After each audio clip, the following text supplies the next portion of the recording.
आज मैं आप सबसे एक सीधा सवाल पूछना चाहती हूँ। Is it democracy? क्या सच में हमारे देश में लोकतंत्र बचा है? 20 जुलाई 2026 को दिल्ली में जो कुछ भी हुआ उसने हर सोचने समझने वाले इंसान के मन में यह सवाल खड़ा कर दिया है। हज़ारों स्टूडेंट्स सड़क पर उतरे थे, कोई हिंसा करने नहीं बल्कि अपने फ्यूचर और नीट पेपर लीक पर सवाल पूछने। लेकिन बदले में उन्हें क्या मिला? चलिए आज बिना किसी डर के बात करते हैं कि दिल्ली के सीजीपी प्रोटेस्ट में असल में क्या हुआ और क्यों यह सिर्फ एक प्रोटेस्ट नहीं बल्कि हमारी डेमोक्रेसी की परीक्षा है।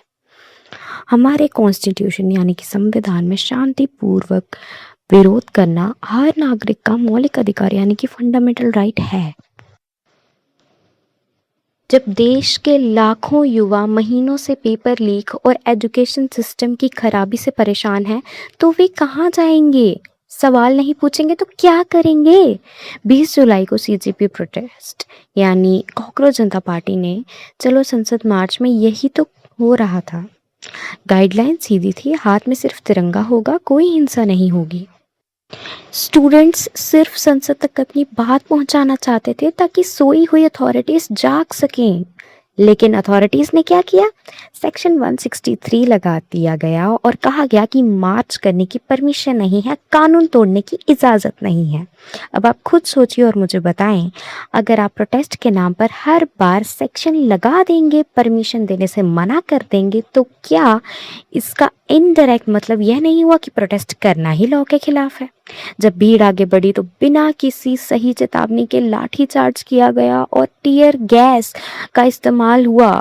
स्टूडेंट्स को घसीटा गया, बसों में भरा गया। अगर अपनी ही सरकार से अपने हक का सवाल पूछना अपराध बन जाए तो फिर लोकतंत्र और तानाशाही यानी कि डिक्टेटरशिप में फर्क क्या रह जाता है? प्रशासन का कहना है कि सुरक्षा और लॉ ऑर्डर बनाए रखने के लिए यह कड़ा कदम उठाना जरूरी था, लेकिन क्या देश के निहत्थे छात्रों पर लाठियां बरसाना ही लॉ एंड ऑर्डर है? जो छात्र कल देश का भविष्य बनाने वाले हैं, उन्हें अपनी बात कहने के लिए गुरुद्वारे में शरण लेनी पड़ी। 100 से ज्यादा युवक घायल हुए। असली डेमोक्रेसी का मतलब सिर्फ 5 साल में एक बार वोट डालना नहीं होता। असली डेमोक्रेसी तब होती है जब सब सरकार अपने नागरिकों की, खासकर युवाओं की बात सुने, ना कि उनकी आवाज को लाठियों के दम पर दबा दे।